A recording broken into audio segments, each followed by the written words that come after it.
Dos deportistas fallan exactamente en la misma acción. Todos hemos visto esta escena. Un primer deportista duda, se echa para atrás, no quiere intentarlo, no vuelve a tomar responsabilidades. El otro vuelve, lo intenta, puede que falle, pero sigue intentándolo. La diferencia no está en talento, ni técnica, ni en la suerte. Es autoeficacia. Es la creencia específica de que puedes ejecutar las acciones necesarias para lograr el resultado que estás buscando. Y algo muy importante, no estamos hablando piensa positivo o ten confianza en ti mismo. Estamos hablando sobre lo que la ciencia ha construido con evidencia. Una creencia que cambia muchas cosas. ¿Qué retos eliges? ¿Cuánto te esfuerzas?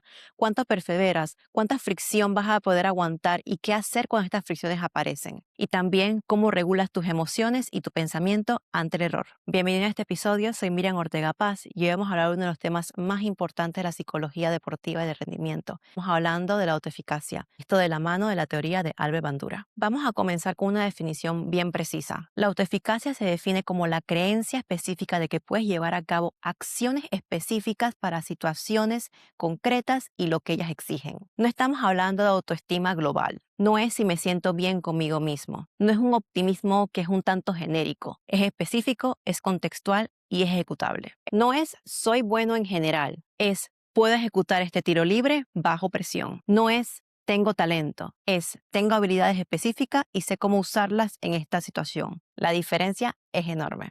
Y estas creencias podemos dividirlas en 4 áreas en específicas. 1. ¿Qué retos eliges? Las personas con eficacia se acercan a retos complicados, a cosas más difíciles que hacer, mientras que las personas con baja autoeficacia se alejan, buscan excusas o piden que alguien más lo haga. Segunda área, ¿cuánto te esfuerzas? Creer que puedes hacer algo, que puedes lograr algo, aumenta tu esfuerzo deliberado y sostenido. Tercero, ¿cuánto perseveras cuando hay fricción? Ante algún obstáculo, la autoeficacia alta se sostiene o aumenta, mientras que la baja colapsa.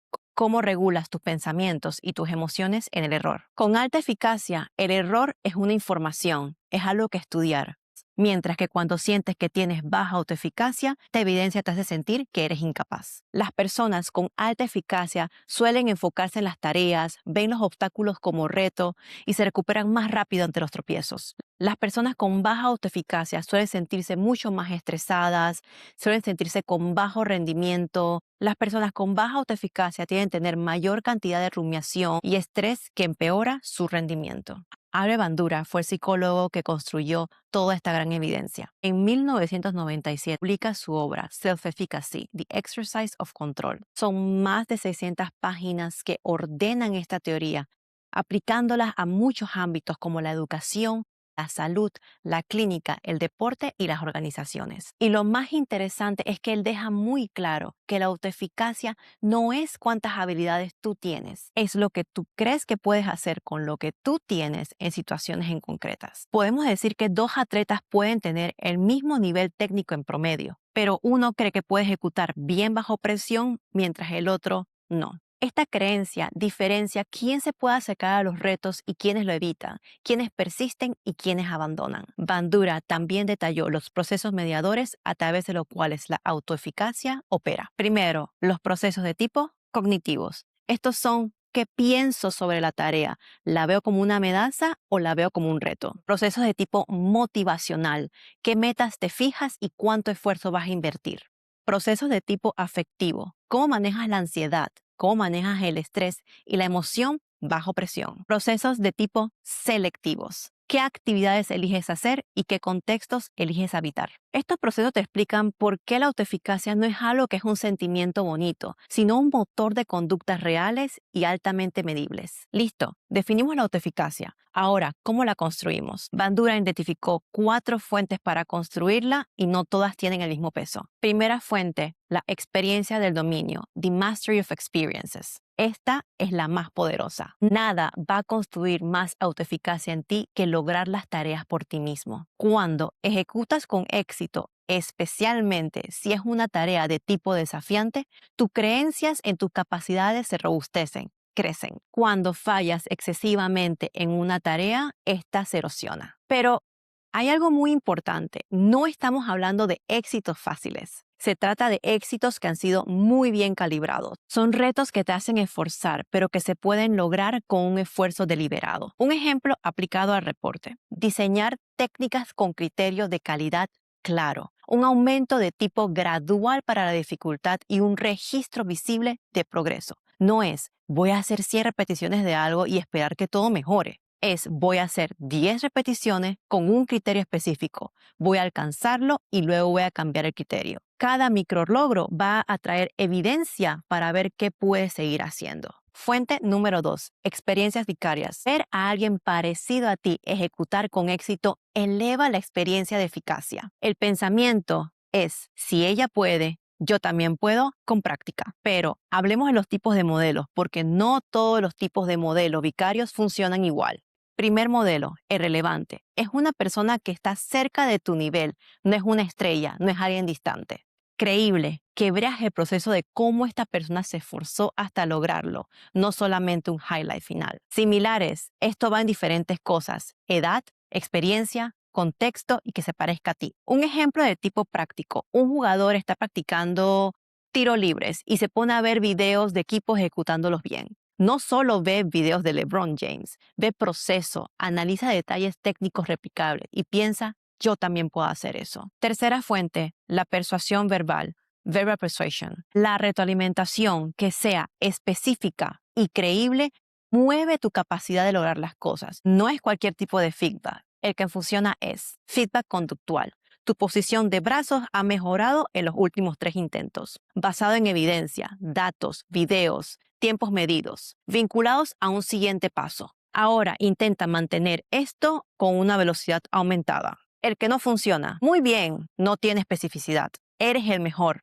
Comparación global y no acción. Solo debes creer en ti. Dicho sin un contexto en específico, puede sentirse como algo que no tiene un plan. La persuasión de tipo verbal te ayuda a saber que hiciste bien y que puedes ajustar después. Cuarta fuente, los estados fisiológicos y afectivos. Tu cuerpo te habla constantemente. Taquicardia, tensión muscular, sudoración, esa sensación de mariposas en el estómago. Tú y tu cuerpo pueden interpretar estas señales. Puedes interpretarla como no estoy seguro, voy a fallar, mejor no intento esto. O puede ser, estoy activado, mi cuerpo está listo para rendir. La autoeficacia también se construye cuando entrenas el reencuadre somático. Entonces, ¿ahora cómo aplico toda esta teoría a la práctica? Realmente se puede aplicar en cualquier contexto, pero te voy a dar 3 en específico. Primero, deporte y alto rendimiento. La autoeficacia te ayuda a guiar metas que sean retadoras, sostiene el esfuerzo deliberado y amortigua el impacto del error. Bandura en su libro dedica capítulos al funcionamiento atlético y el efecto psicobiológico del ejercicio. Un dato muy concreto dentro del libro, él menciona un estudio universitario que mostró que 2 semanas de ejercicios aeróbicos aumentaron la autoeficacia en general y bajaron el estrés, especialmente para personas que no estaban habituadas a hacer ejercicio. Esto demuestra que no necesita años para aumentar tu autoeficacia. Con uso de algunas semanas de alguna nueva rutina, como un ejercicio de tipo aeróbico, algo bien diseñado puede ayudar a mover tu aguja y a volverte más autoeficaz. En el estudio y trabajo, la autoeficacia explica por qué ante el suspenso de un alumno uno se puede recuperar y el otro se rinde. No es solo la habilidad, es cuánta creencia tiene en sus capacidades y qué plan operable tiene. Para la salud y el manejo del estrés, un aumento de autoeficacia te protege ante el estrés y te facilita hábitos que son saludables. Cuando tú crees que puedes manejar una mejor dieta, que puedes dormir mejor o que puedes gestionar una crisis, es más fácil y es más posible que lo hagas. Por lo contrario, cuando no crees que puedes, ni siquiera lo intentas.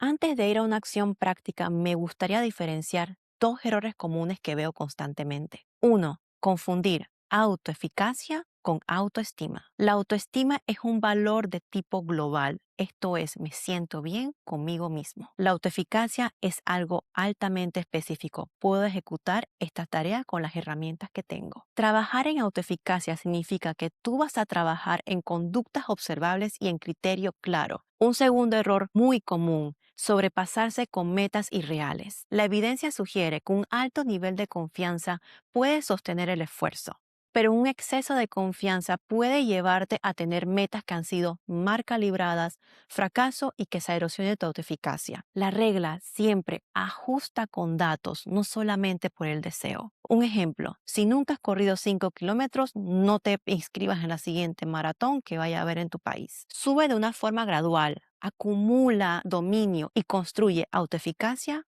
paso a paso. Ok, ahora una acción práctica para que te lleves esta semana. Vamos a llamarlo un 3x3 de autoeficacia. Esto van a ser 3 minutos una vez al día durante 7 días. Y vamos a dividirlo por los dominios que ya conocemos. El primero, vamos a anotar un micrologro del día, algo específico y medible. No pongas, por ejemplo, no entrené bien, sino completé 8 de 10 tiros libres con una técnica ajustada. Un segundo minuto de tipo vicario. Revisa un ejemplo cercano, un video corto de un compañero o una compañera ejecutando algo en lo que tú también estás trabajando. Apunta un detalle técnico que pueda ser replicable que pudiste observar. Un tercer minuto, dedícalo a fisiología y a persuasión. Primero, realiza un ciclo de respiración regulada. Luego, formula una frase conductual para tu próximo intento. Vamos con un ejemplo completo. Por dominio.